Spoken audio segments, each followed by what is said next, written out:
Hello दोस्तों, नमस्ते प्रणाम। हम किरण शर्मा। हम मंजू शर्मा अपना चैनल पर स्वागत करै छी। नमस्ते प्रणाम सब दीदी भाईजी के प्रणाम, सब दाई माय दीदी भाईजी जते गोटे विश्व गोटे के प्रणाम करै छी।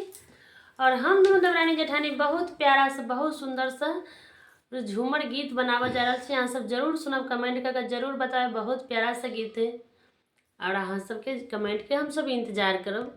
अहाँ सब जरूर कमेंट करते रहो, प्यार आशीर्वाद देते रहो। बहुत प्यारा सा झूमर गीत है। देखियो मोती माला हरा जाए छै तो टेंशन हो जाते पति के